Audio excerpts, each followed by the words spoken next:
যারা ট্রেনিং দিচ্ছেন? Very nice question. নাও এখন একটা 16 তারিখ থেকে 20 তারিখ পর্যন্ত একটা ট্রেনিং ওদের হবে, কিন্তু ওর আগে একটা কনসেপ্ট আপনি বুঝে নেন। কেন আমরা বলছি ইউএসএ সেনা বাংলাদেশ সেনাকে ট্রেনিং করছে আমাদের সঙ্গে যুদ্ধ করার জন্য? এটাই তো সওয়াল। আপনি বলবেন এটা কি সম্ভব, এটা তো কথা মনে হয় না, ভালো হয় না। আপনি যদি পাকিস্তান মডেল দেখেন, বাংলাদেশ আর্মি এন্ড পাকিস্তান আর্মির মধ্যে একটা সিমিলারিটি আছে। ওখানে যখন জিয়াউল হক ছিলেন, যখন বেनजीर भुट्टो ছিলেন, तालिबान का। अस्सलाम वालेकुम जी, welcome back to my channel. Hope आप सब बिल्कुल ठीक ठाक होंगे।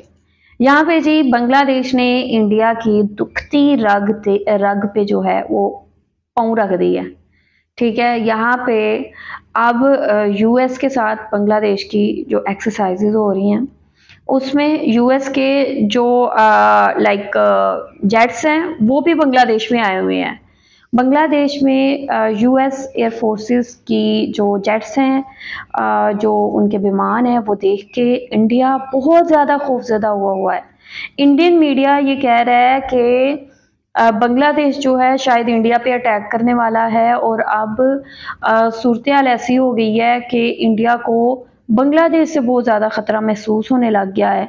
और अब जब यूएस की जो फोर्सेस हैं, एयरफोर्स की जो ठीक है सोल्जर्स हैं, वो बांग्लादेश में मौजूद हैं, तो इंडिया में इंडियन मीडिया पे हर तरफ एक अलार्मिंग सिचुएशन बनी हुई है, रेड अलर्ट हुआ है बॉर्डर्स पे। तो अभी आप लोगों के साथ मैं रिपोर्ट शेयर करूंगी। रिपोर्ट पहले देखते हैं, फिर इस पर मज़ीद बात करेंगे। आप लोगों ने वीडियो को आखिर तक देखना है। वीडियो देखने से पहले चैनल पे न्यू है तो चैनल को सब्सक्राइब और बेल आइकन को क्लिक करें। सो चलते हैं, देखते हैं वीडियो, लेट्स गो। বাংলাদেশ অনেকদিন আগেই দখল হয়ে গিয়েছে। ইউএস এর হারকিউলিস বিমান এবার নামলো চট্টগ্রামের মাটিতে। ইজিপ্ট থেকেও এসেছে যুদ্ধ বিমান। তাহলে কি এবার ভারতের বিরুদ্ধে যুদ্ধ করতে নামছে বাংলাদেশের সৈন্যরা? কিন্তু তাদেরকে সাহস যোগাচ্ছে কে, তাদেরকে ট্রেনিং দিচ্ছে কে? আজকে সেই সমস্ত বিষয় আপনাদের সামনে তুলে ধরবো। কিভাবে চলছে ট্রেনিং, কোথায় চলছে সেই ট্রেনিং আপনাদেরকে আমরা দেখিয়েছি যে কবে এসেছে ইউএস এর এই যুদ্ধ বিমান হারকিউলিস, নেমেছে চট্টগ্রামের মাটিতে। এমনকি বাংলাদেশের একটা পাড়াগা সেটাকে খালি করে দেওয়া হয়েছে। কেন খালি করে দেওয়া হয়েছে তার পেছনেও রয়েছে অনেক যুক্তি, সেটাও আপনাদের সামনে আস্তে আস্তে তুলে ধরবো। কিন্তু আজকে আপনাদের সামনে যেটা তুলে ধরবো সেটা হচ্ছে, তাহলে কি এবার ভারতের বিরুদ্ধে যুদ্ধ করতে যাচ্ছে বাংলাদেশ? কেন এই যুদ্ধ, কি তাদের টার্গেট, কারা বাংলাদেশি সেনাদেরকে অর্থাৎ বাংলাদেশি সৈন্যদেরকে ট্রেনিং দিচ্ছে কে? এই সমস্ত বিষয় আমরা জানবো। আমাদের সঙ্গে আজকে স্টুডিওতে রয়েছেন ডিফেন্স বিশেষজ্ঞ বিশ্লেষক আর কে শ্রীবাস্তব। স্যার, আপনাকে স্বাগত জানাই আজ তাক বাংলায়। আমি আপনার কাছে শুরুতে একটু সংক্ষেপে জানতে চাইবো যে হচ্ছেটা কি। আমরা দেখলাম, আমি প্রোডাকশন টিমকেও বলবো দেখানোর জন্য, যে হারকিউলিস এসে নামলো চট্টগ্রামের মাটিতে, এমনকি ইজিপ্ট থেকেও বিমান এসেছে। কারণটা কি? তাহলে কি এবার ভারতের বিরুদ্ধে যুদ্ধে যাচ্ছে বাংলাদেশ? আপনার এই প্রশ্নের মধ্যে আমার উত্তরটা নিহিত আছে। আপনি একটা বলছেন বাংলাদেশের সঙ্গে যুদ্ধ, আর দ্বিতীয় আপনি বলছেন আমেরিকান ট্রেনিং। এটা দুটো আলাদা জিনিস। আমি একটা মিলিয়ে আমি আপনাকে বলছি। আমি বলছি আপনাকে, আমরা বাংলাদেশের সঙ্গে যুদ্ধে আছি। আগস্ট 2024-এর পর আমরা যুদ্ধে আছি। একটা এসকেলেশন ম্যাট্রিক্স বলি আমরা। যুদ্ধ রাতারাতি হয় না, ওটা তৈরি করতে অনেক সময় লাগে। এর মধ্যে 6টা স্টেপ আছে। ওই 6টা স্টেপের মধ্যে সবথেকে প্রথম আছে ডিপ্লোম্যাটিক ওয়ার। তার মানে আমি আপনার ভিসাটা বাতিল করলাম আগস্টের পর, আগস্ট 2024-এর পর প্রথম স্টেজ। দ্বিতীয়, আমি আপনাদের ইকোনমিক সব বন্ধ করে দিলাম, আমার দরকার নেই তোমার থেকে বিজনেস করা, তোমরা খুশি থাকো ভাই, আমরা নেই। তো এটা সেকেন্ড স্টেপ হলো, আমরা ইকোনমিক জিনিস আমরা বাতিল করলাম। তৃতীয়, আমরা মোহরা করলাম। অ্যান্ড চতুর্থ, আপনি খুব গুরুত্বপূর্ণ, আপনারা তো দেখেছেন লাস্ট উইক প্রধানমন্ত্রী কেন আসলেন কলকাতায়। এই যতগুলো লোক আছেন, যার মধ্যে আমাদের তিনটে chief, air navy, air force, navy and army, তারপরে এনএসএ, এরা সব তো দিল্লিতে বসে। ওরা কলকাতায় এসছেন কেন? কেন যে মানুষ বলছে যে এই যে 4096 কিলোমিটার যে আমাদের বর্ডার আছে বাংলাদেশের সঙ্গে, এই যে কাটাতার, এটা তো ট্যাক্স পেয়ার মানি। বিএসএফকে প্রত্যেক মাসে আমরা স্যালারি দিচ্ছি এটা প্রোটেক্ট করার জন্য। 400 কিলোমিটার হোক বা 4000 কিলোমিটার হোক, তোমার কাজ আছে যে ওখান থেকে বাংলাদেশ থেকে কেউ লোক এইদিকে আসবে না, এখান থেকে ওইদিকে যাবে না। তাহলে এটা তো ট্যাক্স পেয়ার মানি। প্রধানমন্ত্রী এটা এসে গ্রাউন্ড সিচুয়েশন বুঝতে চাইছিলেন। কেন যারা রিপোর্ট দিচ্ছিল ওরাও গভর্নমেন্ট লোক, আর যারা গাফলতি করছিল ওরাই গভর্নমেন্টের লোক।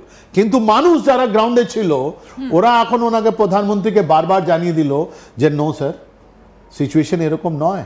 এটা আমরা আগস্ট 2024-এর পর আমরাও কি মাটিতে দেখলাম যে আপনার যদি ক্যানিংয়ের দিকে যান বা অন্য দিকে যান কোনো কাটা তার নেই, কোনো কিছু নেই, কোনো সব জিনিস এদিক থেকে ওদিকে, ওদিকে থেকে, তাহলে আমরা কেন রাখবো ট্যাক্স পেয়ার মানি দিয়ে আমরা বিএসএফকে? কেন রাখবো আমরা কাটা তার? আমরা তাহলে প্রাইভেটাইজ করে দেবো, খুলে দেবো। That is point one. তাই জন্য প্রধানমন্ত্রী যখন এখানে এসছেন বারবার সবাই বলছে বিজয় দুর্গে এসছেন কেন? এই জন্য এসছেন কি আমরা বাংলাদেশের সঙ্গে যুদ্ধে আছি, আর এটা মহড়া হয়ে গেছে, প্রধানমন্ত্রী এসে গেছেন। এখন হয়তো 1 বছর লাগবে, 2 বছর নাও হতে পারে যুদ্ধ, কিন্তু বাংলাদেশের সঙ্গে অ্যাট দ্য মোমেন্ট যদি এই গভর্নমেন্ট ইউনিসের গভর্নমেন্ট থাকে তাহলে আমরা ওনাকে ছাড়ছি না। আমরা কিছু ছবি এবার আপনাদেরকে দেখাই, দেখুন কোথায় কোথায় চলছে সেই ট্রেনিং, কারা ট্রেনিং দিচ্ছেন। এই যে ছবিগুলো আপনাদেরকে একটু দেখাই, দেখুন তো। এই যে ইউনিফর্ম পরা, কিছু বুঝতে পারছেন? এই যে দেখুন স্যার, আমি আপনার কাছে জানতে চাইবো যে কতজন এসেছেন বাংলাদেশে, ইউএসএ আর্মি থেকে কতজন এসেছেন যারা ট্রেনিং দিচ্ছেন? Very nice question. নাও এখন একটা 16 তারিখ থেকে 20 তারিখ পর্যন্ত একটা ট্রেনিং ওদের হবে, কিন্তু ওর আগে একটা কনসেপ্ট আপনি বুঝে নেন। কেন আমরা বলছি ইউএসএ সেনা বাংলাদেশ সেনাকে ট্রেনিং করছে আমাদের সঙ্গে যুদ্ধ করার জন্য? এটাই তো সওয়াল। আপনি বলবেন এটা কি সম্ভব? এটা তো কথা মনে হয় না, ভালো হয় না। আপনি যদি পাকিস্তান মডেল দেখেন, বাংলাদেশ আর্মি এন্ড পাকিস্তান আর্মির মধ্যে একটা সিমিলারিটি আছে। ওখানে যখন জিয়াউল হক ছিলেন, যখন বেনজির ভুট্টো ছিলেন, তালিবান কারার তৈরি করলো? তালিবান তৈরি করলো আমেরিকার পয়সা নিয়ে আপনার বেনজির ভুট্টো। ওনাকে বলা হলো কি যদি আফগানিস্তানে আমাকে রাশিয়ানদের যদি শেষ করতে হয় তাহলে তুমি তালিবান বানাও। আর ওই পয়সা দিয়ে এই বেনজির ভুট্টো আর তারপর যারা ছিলেন ওরা কি করলেন, আমাদের কাশ্মীরে ওরা প্রবলেম করলেন। পাকিস্তান আর্মি ট্রেন করছিল আপনার জঙ্গিরা যারা গিয়ে লড়বে আপনার কোথায়, আফগানিস্তানে, কিন্তু ওরা কোথায় এসে গেছে ফাইনালি? ওরা এসে গেছে আপনার কাশ্মীরে। সেম জিনিস এখানে। এই যে আপনি ছবিগুলো দেখাচ্ছেন ট্রেনিং এর, আমেরিকান আর্মি ওখানে বারবার গিয়ে ওখানে যে ট্রেনিং করছে, এই যে বাংলাদেশ আর্মিকে ট্রেনিং দিচ্ছে, এই ট্রেনিংটা কিন্তু একটা স্পিন অফ আছে, ওটা আমরা বলি একটা স্পিন অফ, মানে ওর একটা জিনিস, একটা পোর্শন যেটা আছে আপনার, ওটা ইন্ডিয়াতে আসবে, আমাদের হয়তো নর্থ ইস্টে আসবে, আমাদের পশ্চিমবঙ্গে তো আসবেই আসবে, এটা আমি 100% শিওর। ওর মধ্যে পাকিস্তানও আছে, ওর মধ্যে আছে। নাম্বার, এটা ওয়ান সিমিলারিটি, ওরা যে ট্রেন করছে সবাই ট্রেনিং একটা স্পেসিফিক জিনিসের জন্য নয়। নাম্বার 2, আমরা বলি এরা এই যে পাকিস্তান আছে, দুটো গরু থেকে দুধ খাচ্ছে, দুটো গরু থেকে, এটা কনসেপ্ট বলি, মিল্কিং ফ্রম 2 কাউস। আমাদের একটা হচ্ছে আমেরিকা আর একটা হচ্ছে বাংলাদেশ, চায়না। পাকিস্তান যেটা হচ্ছে, ওরা চায়নার সঙ্গে পয়সা নিচ্ছে। সিপ্যাক দেখুন, যখন আমেরিকা ওদেরকে পয়সা দিচ্ছিল তো চায়নাও তো দিচ্ছিল ওকে, আর ওরা খুব কমফোর্টেবল আছে। আজকে আসিম মুনির, ফিল্ড মার্শাল আসিম মুনির 3 তারিখে গিয়ে বেজিং এ উনি ওদের প্যারেড অ্যাটেন্ড করছেন, আর এই সেম আসিম মুনির গিয়ে ট্রাম্পের সঙ্গে খাওয়া ভোজও হচ্ছে ওনার। তো এরা খুব কমফোর্টেবল, খুব ভালোভাবে ব্যালেন্সিং করছেন যে আমি এই দিকে আছি, আর একটা প্রাইস ওরা দিচ্ছেন, বিকজ আমেরিকানস আর বিজনেসম্যান। আসিম মুনির এরকম গিয়ে খেতে যান না, উনি গিয়েছেন, অনেক হেভি প্রাইস দিয়েছেন, ওটা আমি বলতে পারবো না এখন কি ব্যাপার। তাহলে এই যে বাংলাদেশের ভেতরে এই যে ট্রেনিং গুলো চলছে, ট্রেনিং ক্যাম্পগুলো চলছে, আসল উদ্দেশ্যটা কি? বাংলা না মানে পশ্চিমবঙ্গ হয়ে ভারতের দিকে নজর, নাকি চায়না? দেখুন, আমেরিকার এটা তো 2024-এ যেটা government prime minister Sheikh Hasina আজাদকে ওখান থেকে সরাতে হলো, তাহলে ওখানে তো আপনি বুঝতে, ওখানে তো অনেকগুলো বই লেখা যেতে পারে, আর লিখিয়েছে লোক যে আমেরিকান পয়সা নিয়ে ওরা রাইট ফ্রম 2024 বিগিনিং জানুয়ারি মাস থেকে ওরা বললো, দুষলো যে তোমার যে ইলেকশন আছে ওইটা তোমার ফল্ট ইলেকশন আছে, আর একটা এনভায়রনমেন্ট তৈরি করলো, টুল কিট তৈরি করলো, আর এরকম ভাবে আপনার সোশ্যাল মিডিয়াতে আপনারা ছড়িয়ে দিল যে শেখ হাসিনা বাজের গভর্নমেন্ট যেটা আছে ইলিজিটিমেট, ওরা লিগালি নয়। তা শেখ হাসিনা যেতে হলো, গভর্নমেন্ট অফ এই যে আমেরিকা আছে, ওরা যারা এরকম, এই ইউনুসে তো কোনো অ্যাকাউন্টেবিলিটি নেই, কোনো পার্লামেন্ট নেই, ও যা ইচ্ছে আছে বড় বড় ডিসিশন নিচ্ছে, বড় ডিসিশন নিচ্ছে।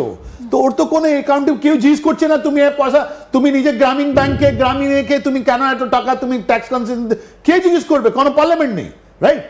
তো আমেরিকা এরকম সিচুয়েশনে কাজ করতে খুব ভালোবাসে, দ্যাট ইজ পয়েন্ট 1। এরকম সিচুয়েশন ক্রিয়েট করে আমেরিকায় কি করেছে, যে আপনি দেখবেন ওর এই এরিয়াতে যে চাইনিজ ইনফ্লুয়েন্স আছে ওটা শেষ করার চেষ্টা করছে। আর এটা Pacific command, America Pacific commander और मुद्दे हमने इंडिया यूएस की आर्मी बांग्लादेश को ट्रेनिंग क्यों दे रही है, और ये सवाल जो है इंडियन मीडिया पे उठाया जा रहा है। और कहा जा रहा है कि यूएस की जो आर्मी है वो बांग्लादेश को ट्रेन कर रही है ताकि यहाँ पे जो एक क्रिश्चियन स्टेट है वो बनाने में अमेरिका की मदद करे, ठीक है। और यहाँ पे कहा जा रहा है कि बांग्लादेश की आर्मी को ट्रेनिंग इसलिए दी जा रही है क्योंकि बांग्लादेश किसी भी टाइम इंडिया पे अटैक कर सकता है। और यहाँ पे इस टाइप की जो इनसिक्योरिटी वाली सिचुएशन है वो क्रिएट हुई है। इंडियन बॉर्डर्स जो कि हमेशा बांग्लादेश पे अपनी गन्ने, अपना जो ठीक है बारूद और मवाद जो है वो बांग्लादेश पे टारगेट करके रखते थे, आज उनके सर पे जो ठीक है तलवार है वो लटक रही है, खतरे की घंटी बज रही है और वो यहाँ पे बांग्लादेश से बहुत बहुत ज़्यादा खौफजदा है, टेरिफाइड है कि यार ये हो क्या रहा है। वो बांग्लादेश जिसको हमेशा हमने अपने जूते की नोक पे रखा है, जिसको हमेशा हमने अपनी मर्जी से चलाने की कोशिश की है, अब उसी बांग्लादेश में यूएस की फोर्सेस ट्रेनिंग्स दे रही हैं बांग्लादेश को। बांग्लादेश की जो फोर्सेस हैं उनको तैयार कर रही हैं। आखिर इसका क्या मकसद है, ठीक है। तो यहाँ पे आप लोग देख सकते हैं कि इंडिया किस कदर परेशानी का शिकार है, इंडिया की फोर्सेस कितनी परेशानी का शिकार है कि आखिर ये हो क्या रहा है और ये मिलिट्री ट्रेनिंग्स कंडक्ट क्यों की जा रही हैं। और जाहिर सी बात है यहाँ पे सबसे ज़्यादा बड़ा बॉर्डर बांग्लादेश का इंडिया के साथ अटैच है, तो इंडिया ने जो एक रेड अलर्ट है वो ठीक है उसको ऑन किया हुआ है। और अब उसी चीज़ के हवाले से यार इंडियन मीडिया जो है हर तरह से चीख रहा है, चिल्ला रहा है और ये कह रहा है कि हो क्या रहा है, बांग्लादेश आखिर करना क्या चाह रहा है। तो जाहिर सी बात है यहाँ पे उनकी सारों से बड़ी इनसिक्योरिटी जो चिकन नेक है वही है और यहाँ पे उसी के हवाले से जो है बात की जा रही है। तो यहाँ पे जी आप लोगों का क्या कहना है, आप लोग इस हवाले से क्या सोचते हैं, आप लोगों का पॉइंट ऑफ व्यू क्या है, लाजमी बताएं कमेंट सेक्शन में। वीडियो को लाइक और शेयर लाजमी करें। अपना ख्याल रखें, अपने चैनल का भी। I will see you till then. Take care. Love is power.